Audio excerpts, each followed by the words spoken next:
Marvin Heemeyer. Some people call him the Demolition Man. To cut right to the chase, he terrorized a small town in Granby, Colorado. A small town that's tucked away in the Rocky Mountains. He terrorized and destroyed a town with a bulldozer that looked like it came out of the movie Mad Max. And even though he went ham in the city, the real story is why it happened. So who is Marvin Heemeyer? Marvin was a welder. They say he was a wizard at welding. A welding Jedi of some sorts. And he was so good at welding that he ended up opening a muffler repair shop in 1990.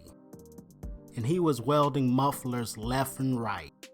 And his muffler business became successful. He did so well with his shop that he bought the land that his shop was on in 1992. They say he paid $42,000 for it. And the reason I bring up how much he paid for it is because there's two different versions of this story.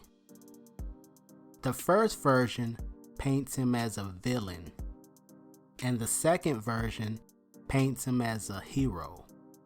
And I'll go over both versions with you in this video, so please like and subscribe to hear future stories. This all started with a concrete plant next to his muffler shop. The first version says that Mountain Park concrete plant was expanding and they were trying to build another part onto their plant.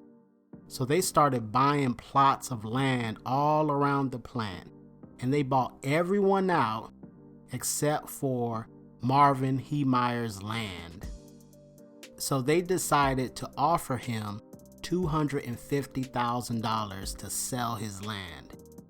They said that he agreed, and then he changed his mind and said, nah, I won't take $250,000. I want $375,000 for my land. And they was like, okay, we can do that. And then he backed out again and he asked for $1 million. And during this period of negotiation, what he didn't know was the concrete plant people already put a proposal in for zoning that was about to be voted on. So he didn't take the deal, and they approved the construction of the concrete plant, and he tried to appeal it by saying that it blocked access to his shop. They denied the appeal, and he kept appealing, and they kept denying every last appeal he put in. Then on top of that, they fined him $2,500 for not having a septic tank at his muffler shop. So he went to the police, the mayor, to any person with influence in the town to block this concrete plant from being built on his property. They say with all this going back and forth with the city in this zoning war, he reached his breaking point and he snapped, and he went into full lunatic mode with his weapon of mass destruction. But this version paints him as a villain, and that he was trying to get revenge on all who did him wrong. So I don't know if I believe this version. So the second version to me sounds more believable because the events that happened in the Granby bulldozer attack. So in the second version, he didn't agree to sell his land. No matter the cost, he wouldn't sell. So the plant didn't take no for an answer. They really needed his land, and since he would never give it up, they had to do whatever it took to get his land. So this huge corporation used the town's local governments and zoning officials, and they began to use their influence and bribery to sway them to go against Marvin. So they say the town was ran by the Thomas family, and this family and the plant had come to an agreement with the Thomas family for a lucrative deal, and this partnership is what turned into a nightmare for Marvin as the corrupt town turned against him. So one day while he was going to work, he used a road that was on his land to get to his shop. It was blocked off by the plant. So frustrated, he went to the local government and demanded that they built him another road. So they refused to build him another road, so he decided to buy a bulldozer to make his own road. So the local government started digging into his past, and they found out there was a mistake on his home mortgage that he had, and they threatened to take away his home. Then the tax people started coming to his shop. The fire people started coming to his shop, telling him that his building wasn't up to code. Then he had a sewer issue with his shop and not having a septic tank, and the sewer lines that had issues ran into the plant's property, so he didn't have access to the plant, and they gave him fines. Then he had some junk cars on his property, and they fined him even more. So what's a man to do but to make a bulldozer into a tank? So being previously in the military, he came up with a game plan because nothing he was doing was working. All the appeals, fighting the city council, petitions, he came to a breaking point. Heemeyer had said, "I was always willing to be reasonable until I had to be unreasonable." Heemeyer wrote, "Sometimes reasonable men must do unreasonable things." So he sold his property to a trash company, and he took that money and he spent a year and a half in his secret workshop, closed to the public, to carry out his revenge on everyone who done him wrong. So Marvin began customizing his Komatsu D355A bulldozer. He started with making armor by pouring concrete between slabs of steel. He then took the armored plates and welded them onto the engine of the bulldozer, the cabin of the bulldozer, and pretty much most of the bulldozer he put armored plates on it.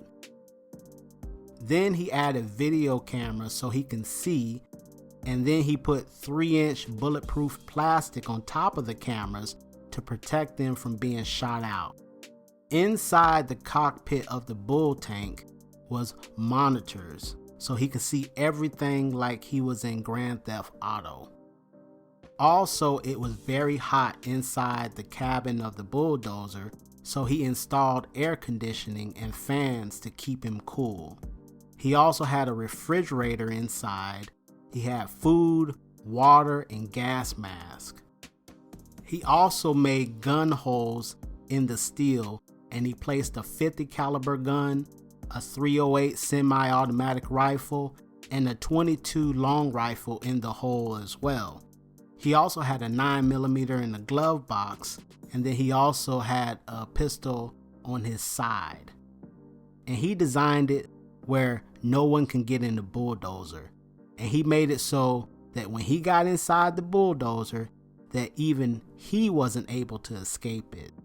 He would seal himself inside. So on June 4th, 2004, he got inside of his bulldozer and he sealed himself inside, and he accepted his fate, and he began his mission. So he started the bulldozer and he hit drive, and he busted through the walls of his shop, and he started going for Granby. First place he went was to the concrete plant. Pow! He started smashing that, and people were in shock now seeing him busting through the plant. He probably was like, "I'm gonna get these son bitches." Then he got done with that and he saw the town hall, and thinking about all the red tape and the fines and everything that he had to go through and the runarounds, he headed towards the town hall, and he started ramming into the town hall, and the town hall was gone. He was flipping tables and busting down walls, and people were running and screaming. He then saw the local newspaper that was running stories on him and talking crap about him. So he ran over to the newspaper place and he started ramming into the newspaper place. No more fake news for y'all. And then he saw the judge's house where he got all the judgments against him. And he drove his bulldozer into that home. I guess court was adjourned. He then went to the police station as well to tear that down. And the cops came out shooting, but the armor worked. The bullets were bouncing off the tank like bing, bing, bing, bing, bing, bing. They even tried to throw some explosives. Pow! And after the smoke cleared, the bulldozer was still there and still moving. And he shot a few warning shots towards the police and he kept moving. So this rampage went on for like 2 hours and he damaged 13 buildings. And they were telling people if they were at the house to stay inside, and people were inside their homes in total fear. People were panicking. The governor even wanted to call the National Guard in to use helicopters and missiles on the bulldozers, but the cops swayed him not to do it. Then Marvin tried to shoot some propane tanks to blow them up like Call of Duty, but that didn't even work. He then hit a few homes of city councilors and other people he had issues with, and he was determined to get everyone who he felt done him wrong. He then hit the bank because of the mortgage repayment plot and destroyed the bank. Bam! Bank gone. He then saw the mayor's house out the side of his eyes and his eyes lit up, and he hit that up too. Mayor's house gone.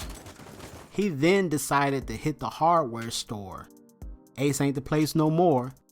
He got to the hardware store and he was wrecking it. And he ended up getting the bulldozer stuck in the building and wasn't able to free the bulldozer. And being that he was on the inside and he was sealed shut, and the cops were honing into the bulldozer and throwing grenades at the bulldozers. So he pulled his pistol out, aimed it to his head, and he pulled the trigger and he killed himself. And then everything was still. And cops waited like 2 hours after the bulldozer was stopped. And then they went in and they cut into the steel to get Marvin out. But when they got inside the actual bulldozer, they found he was already gone. They say he did $7 million of property damage in Granby. But the good news is no one was killed during this rampage except for Marvin. And this was due to the city using the 911 service to tell people to get out of the way, and they started blocking off roads and they evacuated over 1,000 residents. He also only shot in the air to kind of scare people, but he didn't shoot innocent people as well, which was a good thing. And after the event, the cops started investigating and they searched his home and they found notes and an audio tape outlining the plan and what motivated him to do it.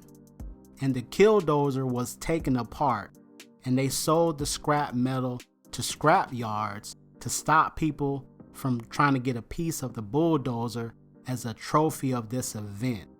And years after the rampage, people thought of Heemeyer as a folk hero and a victim of a shady town government that didn't care for local small businesses and that he was putting it to the man.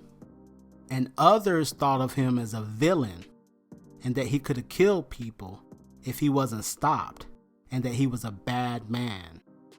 So let me know what you think. Do you think that Marvin was a villain or a hero? Do you think the governments can be corrupted? What are your thoughts on what Marvin did?